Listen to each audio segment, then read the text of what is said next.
행복한 안식일입니다. 교회에 몇 분 계시고요. 그리고 많은 분들이 가정에서 예배 드린다고 그렇게 생각합니다. 거실에 앉아 계신가요? 아니면 아직 침대에 계신가요? 안식일 교회 오시는 복장을 하고 계십니까? 아니면 아침에 일어나서 그냥 편한 복장으로 핸드폰이나 컴퓨터 앞에 앉아 계십니까? 어느 곳에 계시든지 또 어떤 복장을 하고 계시든지 괜찮습니다. 오늘 우리가 이렇게 그래도 영상으로 온라인으로 함께 예배드리게 된 것이 얼마나 감사한지 모르겠습니다. 오늘은 한 번도 경험해보지 못한 사회라는 그런 제목으로 그렇게 말씀을 좀 나누려고 합니다. 여러분 이미 아시는 것처럼 사회적 거리 두기 2단계가 일주일 더 연장되었습니다. 주한님이 들었다고 얘기하네요. 특히 우리가 살고 있는 수도권은 2.5단계로 상향 조정됐습니다. 상향된 2.5단계의 거리 두기는 2단계하고는 또 다른 점들이 있습니다. 우선은 프랜차이즈형 카페는 매장을 이용할 수가 없고 포장과 배달만 가능하다는 겁니다. 다시 말씀드리면 여러분 잘 아시는 상호를 말하면 안 되잖아요, 그렇죠? 예배 때도 그런가요? 별다방이나 그런데 매장 안에서 이제 음식을 주문해서 그 매장 안에서 먹는 것은 안 되고 테이크아웃하고 지금 배달만 된다는 겁니다. 음식점에도 달라지는 점들이 있습니다. 아침부터 저녁까지는 이용을 할 수 있지만 그 9시 너머의 시간부터는 역시 포장과 배달만 이용할 수 있다는 겁니다. 요양병원과 요양원의 면회가 금지되고요. 학생들이 학교 말고 또 공부하는 학원도 이제 비대면으로만 가능하게 되었습니다. 역시나 교회는 계속해서 대면 예배를 드릴 수 없고요. 소그룹 모임이나 식사 제공도 역시 안 됩니다. 아시는 것처럼 코로나19 바이러스가 바꾸어 놓은 모습들입니다. 이렇게 코로나 바이러스는 우리 모두를 한 번도 경험해보지 못한 사회에서의 삶을 살아가게 만들었습니다. 여러분 잘 아시는 남대근 목사님이 쓰신 휴교한 안식일학교라는 시가 있습니다. 좀 읽어드릴게요. 방학, 휴교 없다고 자랑하던 학교가 개교 이래 처음으로 방학을 맞이했다. 문 닫은 안식일 학교, 이런 때도 있구나. 지독하고 꺼림직한 코로나 바이러스, 어디서 생겨나서 어떻게 떠도는지 아직도 속수무책인 방역당국 딱하다. 집에서 자습하는 갸륵한 안교생들, 가족끼리 얘기하는 신실한 재림성도, 장차 올 환란의 때에 대비하는 실습 기간이라고 쓰셨습니다. 바이러스 때문에 교회의 현장 예배가 금지되었던 지난 3월에 쓰신 글이었습니다. 그 글을 읽고 들으면서 저에게는 인상적인 부분이 있었습니다. 그것이 첫 문장이었습니다. 방학 휴교 없다고 자랑하던 학교가 개교일에 처음으로 방학을 맞이했다. 문 닫은 안식일 학교, 이런 때도 있구나. 이렇게 우리는 한 번도 경험해보지 못한 사회에서의 삶을 살아가고 있습니다. 그리고 내일부터는 격상된 2.5단계라는 역시 한 번도 경험해보지 못한 새로운 사회에서의 삶을 살아가게 됩니다. 그런데 문제는 2.5라는 숫자가 마지막이 아닐 수 있다는 것입니다. 정부는 벌써부터 3단계를 준비해야 된다고 말하고 있습니다. 감염병 전문가들도 역시 빨리 3단계로 격상시키는 것이 오히려 낫다고 말들 하고 있습니다. 이런 뉴스들을 들으면서 보면서 여러분은 어떤 생각을 하게 됩니까? 특히나 저는요, 2.5단계로 격상시키면서 음식점, 카페, 제과점, 그런 사람들이 많이 이용하는 시설들의 운영 시간과 운영 방법이 제한되는, 운영 시간과 운영 방법을 제한하는 행정명령을 보면서 그 뉴스를 들으면서 이제는 이 시간만 운영해, 이렇게 운영해라고 운영 시간과 운영 방법까지도 제한하는 그 행정명령이 내리는 것을 보면서 저는 생각난 말씀이 있었습니다. 그리고 제 나름대로 아주 소스라치게 놀라게 되었습니다. 왜냐하면 우리가 지금 처음으로 경험하게 되는, 그래서 한 번도 경험해보지 못한 그 사회에 대한 2.5단계로 격상되면서 지금껏 한 번도 해보지 못한 새로운 어떤 사회를 살아가야 되는 우리들에게 성경은 이미 그 새로운 사회에 대한 이야기를 벌써부터 기록해 놓고 계셨다는 겁니다. 2단계하고 또 다른 것이 2.5단계입니다. 그리고 2.5단계가 되면서 더 많이 달라진 것들을 이제 우리는 내일부터 새롭게 살아가게 되는데, 성경은 이미 2.5단계로부터 시작되는 그 새로운 이야기들을 벌써 오래전부터 성경에 기록해 놓으셨다는 것을 다시 확인할 수 있었기 때문에 그렇습니다. 여러분, 그 말씀이 어디에 나올까요? 그 말씀이 계시록 13장에 나옵니다. 성경을 좀 보시겠습니다. 계시록 13장 17절 말씀입니다.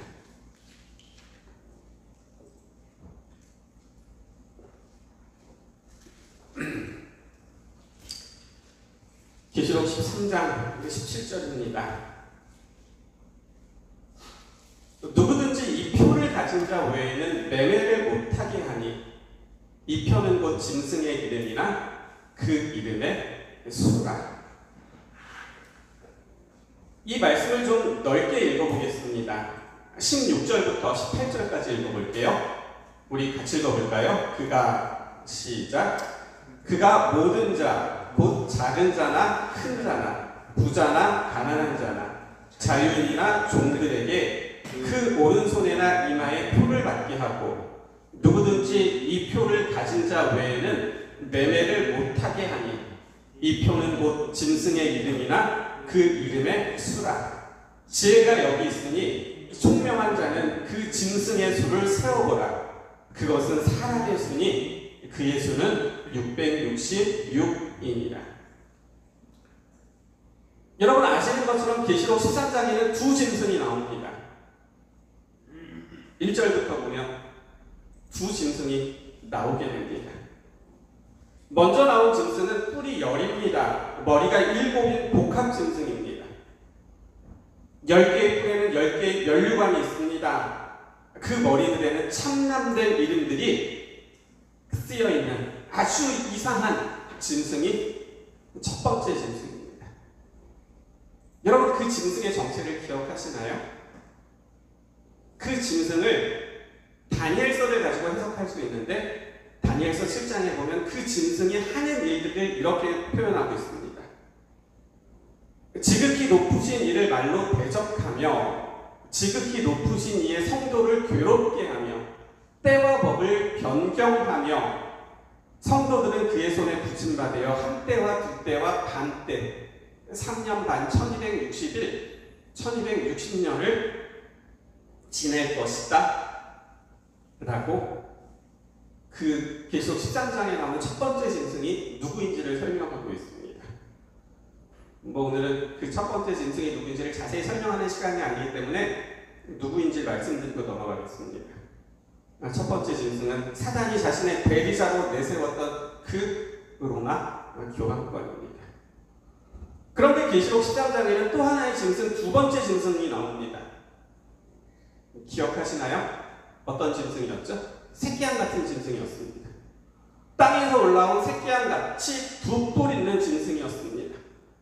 하지만 결국에는 용처럼 말하게 되는 두 번째 짐승입니다. 우리는 이 두 번째 짐승, 땅에서 올라온 새끼와 같이 두 뿔을 가진 하지만 용처럼 말하게 된다는 이 두 번째 짐승을 어떻게 해석하고 있어요?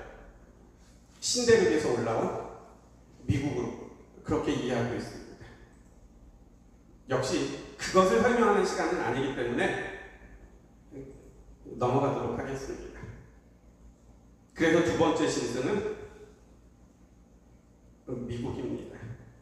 그리고 조금 더 확대 해석을 하면 미국의 영향을 받는 각 나라의 정부라고 해석할 수 있습니다. 그런데 우리가 읽은 16절과 17절 말씀에는 어떻게 기록하고 있습니까? 그가 모든 자, 곧 작은 자나 큰 자나 부자나 가난한 자나 자유인이나 종들이나 그 오른손이나 이마에 표를 받게 하고 누구든지 이 표를 가진 자 외에는 매매를 못하게 할 것이다 라고 기록하고 있는 겁니다. 지금 읽은 말씀을 조금 쉽게 설명하면 어떻게 될까요? 표를 가지고 뭐 한다는 거예요? 구분한다는 겁니다. 내 편과 내 편을 구분한다는 겁니다. 그리고 내 편이면 괜찮지만 표를 받아서 내 편이 아닌 사람들에게는 매매를 하지 못하게 할 것이다. 이렇게 해석할 수 있는 것이죠. 이제 저는 우리나라에서 최근에 있었던 일들을 좀 이야기하면서 여러분들과 함께 나누려고 합니다. 제가 이 이야기를 드리는 것은 어떤 정치적인 의도를 가지고 드리는 것이 아니라 제가 뉴스를 통해서 신문을 통해서 여러 가지 방송을 통해서 들은 이야기들을 여러분들과 나누려고 합니다. 그러니까 제 이야기를 정치적으로 들으시면 안 됩니다. 며칠 전이었습니다. 국회에서 있었던 일입니다. 예결위원회 정책종합 질의 시간에 있었던 일이라고 합니다. 한 국회의원이 총리에게 물었습니다. 이렇게 물었습니다. 광화문 집회는 잘 알고 민노총 집회는 잘 모른다고 했는데 사실입니까? 라고 물었습니다. 광화문에 있었던 그 집회는 알고 민노총 집회는 모른다고 얘기를 했는데 그게 사실입니까? 라고 확인하는 질문을 한 겁니다. 그러자 총리는 사실이라고 대답을 했습니다. 아시는 것처럼 8월 15일 광화문에서 집회가 있었습니다. 우리가 뉴스를 통해서 익히 알고 있는 그 사랑제일교회 전광훈 목사가 참석한 집회였습니다. 그리고 그 집회를 통해서 바이러스가 전국으로 확산되었다는 뉴스를 우리가 듣게 되었고요. 그렇기 때문에 바이러스가 확산되는 것을, 퍼지는 것을 막기 위해 정부는 참석한 사람들의 그 명단을 확보하기 위해서 이동통신사에게 자료를 요청하고 그 다음에 지방에서 올라온 버스 거기 탑승객들의 자료를 이렇게 모으고 있다라는 이야기를 우리가 뉴스를 통해서 들었던 겁니다. 그런데 같은 날 광화문에서 조금 떨어진 종각에서 민주노총 집회도 있었습니다. 역시 수천 명이 모인 집회였습니다. 그리고 그 집회에 참석했던 사람들 가운데서도 역시 바이러스 확진자가 나왔습니다. 그런데도 정부는 광화문 집회에 참석한 사람들의 명단만을 확보하기 위해서 통신사로부터 정보를 받고 지방에서 올라온 버스 회사들에게 명단을 받고 그렇게만 하고 있었던 겁니다. 그래서 한 국회의원이 질문을 한 겁니다. 총리에게 물은 거죠. 광화문에 모인 사람들은 정부를 비판하는 사람들이기 때문에 조사를 하고 종각에 모인 사람들은 자기들 편이기 때문에 조사를 하지 않는 것 아닙니까? 라는 질문을 했었던 것이죠. 다시 정리해서 쉽게 말하면 이렇습니다. 내 편이면 이런 코로나 시국에 모여서 집회를 해도 괜찮고 내 편이 아니면 내 편이 아니라는 이유로 괜찮지 않다는 말입니까? 라고 한 질문이었습니다. 우리가 본문으로 읽은 계시록 13장 17절의 말씀이 바로 그 말씀입니다. 내 편이면 괜찮다는 겁니다. 하지만 내 편을 하지 않으면 매매를 하지 못하게 할 것이다 라는 말이 되는 거죠. 우리는 내일부터 사회적 거리두기 2.5단계로 격상된 사회를 살아가야 합니다.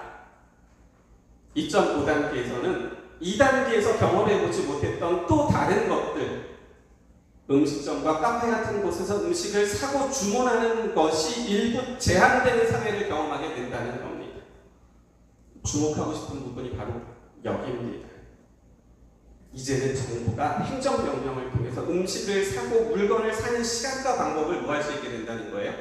통제하게 된다는 거예요. 물건을 사는 방법, 물건을 사는 시간을 뭐 하기 시작하는 거예요? 이제는 통제하기 시작한다는 것입니다. 그리고 그와 동시에 내 편에게는 괜찮다라고 말하고 내 편이 아닌 사람들에게 절대 안 된다라고 말하는 일들이 동시에 일어나고 있다는 것이죠. 그리고요,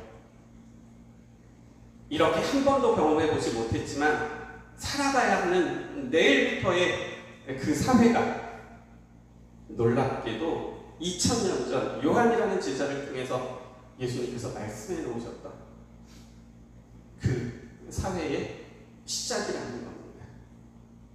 무슨 말일까요? 막연하게만 느껴지고 먼 장래의 일로만 생각되던 계시록 13장에 나오는 그 예언의 말씀이 막연하게만 느껴지고 정말 먼 장래의 일로만 느껴지던 그렇게 생각되던 계시록 13장에 나오는 예언의 말씀이 정말로 우리 눈에 보기에도 성취되어 가는 그때에 우리가 이제 살아가기 시작했다라는 말인 것이죠.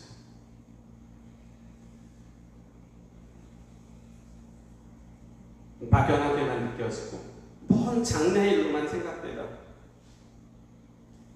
그 일들이 이제는 우리 눈으로 확인하면서 정말 그렇게 되는구나, 그 예언의 말씀이 이루어지는 것을 우리의 눈으로 확인할 수 있고 확인하면서 살아가는 시대가 되었다는 것이지요.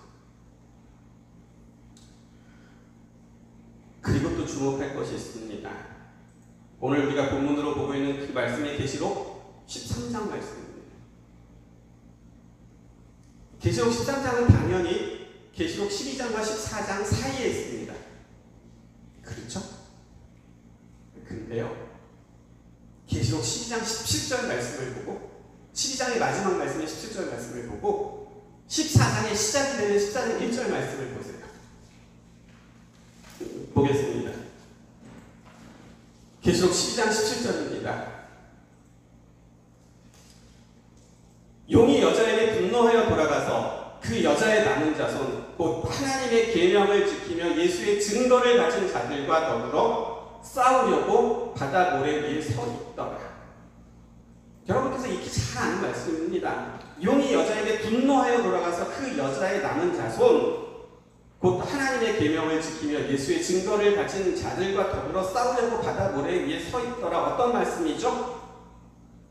사탄이 여자의 남은 자손, 즉 마지막 시대를 살아가는 하나님의 백성들과 마지막 최후의 싸움을 하기 위한 그 준비를 마치고 이미 바다 모래 위에 서 있는 모습을 보여주고 있는 겁니다. 사단과 하나님의 백성의 끊임없는 싸움이 있잖아요. 하늘에서부터 시작된 싸움이잖아요.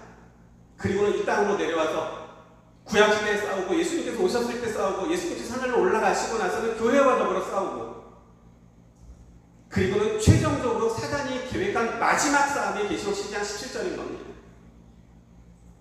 여자의 마지막 남은 그 자손과 이제는 바닷가에서 이제 더 이상 뭐 할 데가 없는 거예요. 배수진을 친다 그러잖아요. 물러날 데가 없는 거예요. 최후의 일절을 준비한다는 그 말씀이 계시록 10장 17절입니다. 이제 14장 1절 보세요.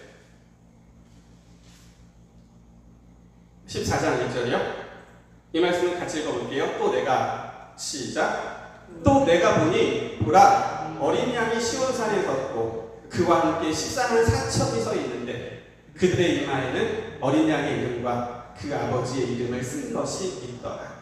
여러분 우리가 읽은 14장 1절 말씀은 어떤 말씀이죠? 누가 나와요? 14만 4천이 나옵니다. 14만 4천은 어떤 사람이에요? 구원받은 사람들입니다. 근데 그들이 지금 어디에 서 있어요? 예수님과 함께 시온산에 서 있는 모습, 다시 말하면 구원받은 그 하나님의 자녀들이 어디에 있는 것을 보여주고 있는 거예요? 하늘에 있는 모습을 보여주고 있는 겁니다. 그러면요 12장은 어떻게 마무리되는데 하나님의 남은 백성과 마지막 최후의 결전을 위해서 바다 모래가에서 배수진을 치고 있는 사단의 모습을 보여주고 있고 14장에서는 그 싸움이 끝나고 하나님의 백성들이 하늘에 올라가서 구원받은 모습을 보여주고 있기 때문에 사단의 마지막 싸움은 몇 장이 된다는 거예요? 13장이 된다는 거예요. 사단의 마지막 공격과 마지막 싸움, 배수진을 치고 최후의 이력. 진짜 이제는 뭘 내자는 거예요? 사생결단을 낸다는 거죠. 내가 죽든지 네가 죽든지 네가 살든지 내가 죽든지 어쨌든 마지막 최후의 이력을 위한 그 전쟁터가 몇 장이 되는 거냐면 13장이 가는 얘기입니다.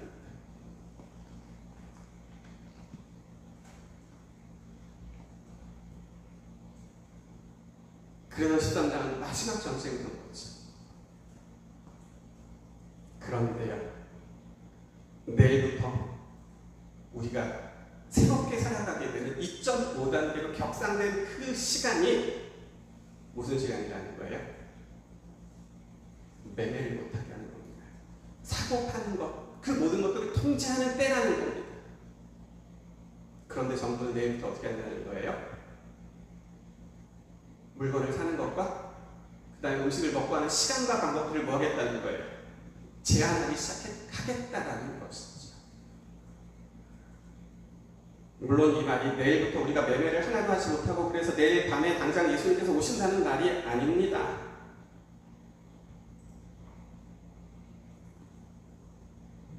하지만 분명한 것은 매매를 하는 방법과 시간을 제한하는 한 번도 경험해보지 못한 사회에서의 삶을 우리는 시작하게 된다는 것이죠. 그리고 우리가 한 번도 경험해보지 못한 이런 사회를 성경은 이미 2000년 전에 제자 요한을 통해서 우리에게 기록해 놓으셨는데 그 기록된 그 말씀들이 내일부터 시작되는 우리의 삶의 모습들이 말씀을 통해서 어디에 기록됐다는 거예요? 계시록 13장에 기록됐다는 것이죠. 요한은 사단의 마지막 공격이라고 말하고 있는 겁니다. 그리고 그 마지막 공격이 일어날 수 있는 이제는 모든 환경이 조성된 그 사회를 우리가 내일부터 살아가게 된다는 것이죠. 그러면요, 우리는 내일부터 어떻게 살아가야 될까요? 사단이 그렇게 마지막으로 자신의 모든 것을 준비해서 쏟아부으려고 다 준비한 그 내일부터의 삶을 우리는 어떻게 살아가면 되겠습니까? 역시 예수님의 제자였던 베드로가 우리에게 이때를 어떻게 살아가야 될지를 우리에게 가르쳐주고 있습니다. 이제 베드로 후서에 있는 말씀을 좀 보실게요. 베드로 후서 보세요. 3장입니다.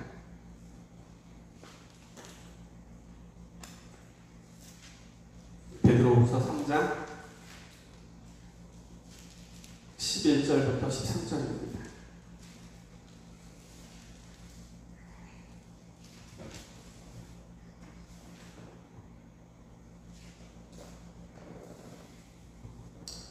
베드로후서 3장입니다. 11절부터 13절입니다. 이 모든 것이 이렇게 풀어지리니 너희가 어떠한 사람이 되어야 마땅하냐?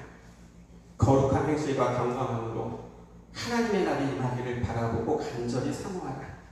그 날에 하늘이 불에 타서 풀어지고 물질이 뜨거운 불에 녹으려니와 우리는 그의 약속대로 의가 있는 곳인 새 하늘과 새 땅을 바라보도다. 베드로는 이렇게 말합니다. 이 모든 것이 이렇게 풀어질 것입니다. 예수님께서 요한을 통하여 미리 보여주신 것처럼 그렇게 될 것입니다. 그렇기 때문에 이제 중요한 것은 여러분입니다. 여러분은 내일부터, 아니 오늘부터 어떠한 사람이 되어야 한다고 생각하십니까? 제가 생각할 때 여러분에게 필요한 것은 거룩한 행실과 경건함입니다. 하나님의 날이 임하기를 바라보고 간절히 사모하는 것입니다. 이것이 여러분에게 필요합니다. 그러면 우리는 새 하늘과 새 땅에서 만나게 될 것입니다.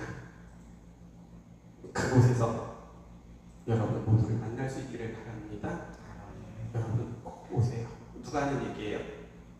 베드로가 하는 얘기입니다. 베드로의 이런 권면을 현대어 성경은 이렇게 기록하고 있습니다. 거룩하고 경건한 생활을 해야만 하지 않겠습니까? 여러분은 그날이 하루빨리 오도록 손꼽아 기다려야 할 것입니다. 성경 구석을 찾아봤습니다. 거룩하라는 베드로의 말을 이제는 악으로부터 분리되어 하나님께 헌신하는 것으로 설명했습니다. 경건하라는 베드로의 말을 이제는 하나님을 닮아가며 섬기라고 설명하고 있습니다. 하나님의 날이 임하기를 바라보고 간절히 사모하라는 베드로의 말은 하나의 단어로 설명하고 있었습니다. 그것은 이제는 서두르라는 얘기였습니다. 그렇기 때문에 다시 말씀드리면 악으로부터 분리되어 하나님께 헌신하는 것을, 하나님을 닮아가며 섬기는 것을 이제는 더 이상 미루지 말고, 여러분 이제는 더 이상 미루지 말고 서두르십시오라고 말하고 있는 것이죠. 이런 베드로의 권면은 완전해지고 완벽해지라는 말이 아닙니다. 베드로는 완전하지 못했습니다. 여러분, 베드로가 완벽한 적이 있었습니까? 우리가 기억하는 것처럼 베드로는 늘 실수투성이었습니다. 그리고 늘 말이 앞선 사람이었습니다. 때로는 자기가 무슨 말을 하고 있는지도 알지 못할 때도 있었습니다.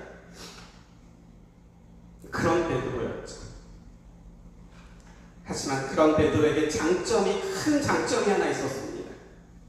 그것은 자신에게 문제가 생긴 것을 알았을 때, 깨달았을 때 베드로는 어김없이 나에게 문제가 생겼다는 것을, 내가 지금 잘못하고 있다는 것을 깨닫게 되었을 때 어김없이 베드로는 주님을 바라보았다는 것입니다. 무리를 걷다가 물에 빠져들어갑니다. 하지만 그때도 얼른 돌이켜서 주님을 바라봅니다. 3번이나 예수님을 욕하고 저주하고 맹세하면서 부인하다가, 그렇게 자기가 무슨 말하고 있는지도 알지 못하다가 닭의 울음소리를 듣고는 아차! 깨닫고 나서는 어떻게 했어요? 그리고는 주님을 바라보게 됩니다. 그렇기 때문에 거룩하라는 베드로의 말과 경건하라는 베드로의 말은 저처럼 완벽해지십시오, 완전해져라가 아니라, 여러분 언제든지 주님을 바라볼 수 있는 곳에 있어야 합니다. 문제가 있었을 때는, 생겼을 때는, 깨닫게 되었을 때는 반드시 주님을 바라보실 수 있으셔야 합니다 라는 그러한 말로 베드로의 삶을 통해서 우리가 이해할 수 있게 되는 것이죠. 말씀드렸듯이 내일부터 우리는 한 번도 경험해보지 못한 새로운 삶을 살아가게 됩니다. 그런데 우리에게 새로운 그 내일이라는 것은 요한을 통해서 이미 2000년 전에 말씀해 주신 그 때라는 것이죠. 사단은 그의 대리자들을 통해서 완벽하게 내 편과 내 편을 구분할 것입니다. 그리고 계획한 대로 마지막 공격을 퍼붓게 될 것입니다. 그래서 결국에는 그 공격의 화살이 하나님의 계명을 지키며 예수의 증거를 가진 하나님의 남은 자손들을 향하게 될 것입니다. 왜냐하면 그것이 사단이 해야 될 마지막 자기의 일이기 때문에 그렇습니다. 사단이 뭐 하겠습니까? 마지막 남아있는 하나님의 남은 자손들을 향하여 자기가 할 수 있는 모든 것을 다 쏟아붓는 일 말고 사단이 할 수 있는 일이 아무것도 없습니다. 그래서 그 일을 준비하고 있는 거죠. 그리고 그 시간이 내일부터 구체적으로 시작된다는 것이죠. 어떻습니까? 걱정스러우신가요? 염려스러우신가요? 아니면 한편으로 두려우신가요? 그렇지 않습니다. 우리에게는요, 사단의 준비가 끝난 계시록 12장과 사단의 마지막 총 공격인 13장만 있는 것이 아니라, 그것만이 아니라 그 13장이 지나자마자 14장 1절에 무엇이 있는 거예요? 구원받는 성도들 다시 말하는 그런 사단의 엄청난 공격에도 불구하고 내 편과 네 편을 구분해서 자신의 모든 것을 다 쏟아붓는 그러한 공격이 있을지라도 그 공격으로부터 보호받고 살아남은 하나님의 백성들이 14만 4천, 즉 요한이 봤을 때도 셀 수 없는 큰 무리로 구원받는 모습들을 보게 되었다는 것을 우리는 말씀을 통해서 이미 확인하게 되는 것이지요. 그렇기 때문에 우리가 할 일은 염려와 두려움이 아니라 베드로의 본면을 따라 거룩한 행실과 경건함으로 하나님의 날이 임하기를 바라보고 간절히 사모하는 일이 우리가 해야 될 일임을 여러분 꼭 기억하게 되시기를 간절히 바랍니다. 선지자들이 이렇게 권면하고 있습니다. 그러나 대홍수의 때에 하나님께서 예비하신 방주 속으로 노아를 보전해 주셨던 것과 같이 이 엄청난 마지막 때의 재앙의 날에 하나님께서 믿는 자들의 피난처가 되실 것이다. 이 엄청난 그 사단의 공격으로부터 하나님께서 믿는 자들의 피난처가 되실 것이다 약속하셨다는 사실을 여러분 꼭 기억하게 되시기를 간절히 바랍니다. 이제 베드로가 우리에게 했었던 그 이야기를 다시 한번 나누면서 말씀을 정리하려고 합니다. 베드로는 말합니다. 여러분, 이 모든 일이 이렇게 풀어질 겁니다. 예수님께서 요한을 통하여 미리 보여주셨던 것처럼 정말 그렇게 될 것입니다. 네, 그렇기 때문에 이제 중요한 것은 여러분입니다. 여러분은 내일부터, 아니 오늘부터 어떠한 사람이 되어야 한다고 생각하십니까? 제가 생각할 때 여러분에게 필요한 것은 거룩한 행실과 경건함입니다. 하나님의 날이 임하기를 바라보고 간절히 사모하는 것입니다. 이제는 더 이상 악으로부터 분리되는 것과 하나님을 닮아가는 그 일을 더 이상 미루지 마시고 이제는 그렇게 더 영적인 말씀들에 관한 것들 여러분 더 서두르게 되시기를 바랍니다. 그러면 하나님께서 여러분의 피난처가 되셔서 사단이 어떤 공격을 할지라도 하나님께서 여러분을 도와주실 겁니다. 지켜주실 겁니다. 그리고 우리는 새 하늘과 새 땅에서 만나게 될 것입니다. 그곳에서 여러분 오늘 만날 수 있기를 바랍니다. 여러분 그곳에 오세요. 사랑하는 성도 여러분, 오늘 요한이 우리가 어느 때 살아가고 있는지를 정확하게 확인시켜 줍니다. 그리고 베드로가 그러한 때에 우리가 어떠한 성도가 되어야 할지를 가르쳐 주고 있습니다. 그리고 선지자들에게 약속합니다. 그 엄청난 날에 하나님께서 믿는 자들의 피난처가 되실 것이다. 하나님께서 믿는 자들의 피난처가 되실 것이다. 그렇기 때문에 사단이 어떤 준비를 하고 어떤 공격을 한가 할지라도 우리들에게 하나님께서 피난처가 되실 것을 약속하셨기 때문에 염려와 걱정, 두려움이 아니라 하나님을 바라보며 하나님께서 우리에게 주시는 그 힘을 얻어 일어서게 되시는, 그리고 이제는 우리가 거룩함과 경건함의 삶을 살아가는, 그리고 하나님의 날이 임하기를 바라보고 간절히 사모하는 그 일들을 더 이상 미루지 않는 우리 모든 성도님들이 정말 다 되시기를 간절히 바라면서 오늘 말씀을 마치겠습니다. 하나님, 계시록 13장의 말씀을 읽으면서 정말 이런 날이 올까 매매를 못하게 한다니 이게 정말 가능한 일인가 라고 생각할 때가 있었습니다. 그런데 우리나라에서 내일부터 물건을 사고 사는 방법과 그 다음에 그 시간들을 일부지만 이제는 정부가 통제하기 시작한다는 겁니다. 일부지만 그렇게 한다는 겁니다. 그렇게 시작한다는 거죠. 하나님, 요한을 통해서 우리에게 2000년 전에 말씀하셨던 그 13장 그 말씀이 시작되는 겁니다. 하나님, 이 시간 우리에게 영의 눈을 좀 뜨게 하시고 깨달아 알 수 있는 지혜를 허락하여 주셔서 앞서서 말씀에 기록해 놓으셨던 그 예언의 시간이 지금 어떻게 움직이고 있는지를 저희가 좀 우리의 눈으로 확인하면서, 그래서 우리가 어느 때에 살아가고 있는지를, 그래서 오늘 나에게 정말 필요한 것은, 오늘 나에게 더 중요한 것은 무엇인지를 깨닫게 하시는 성령을 통하여 알게 되면 우리 모두가 될 수 있도록 하나님 도와주시옵소서. 베드로는 말합니다.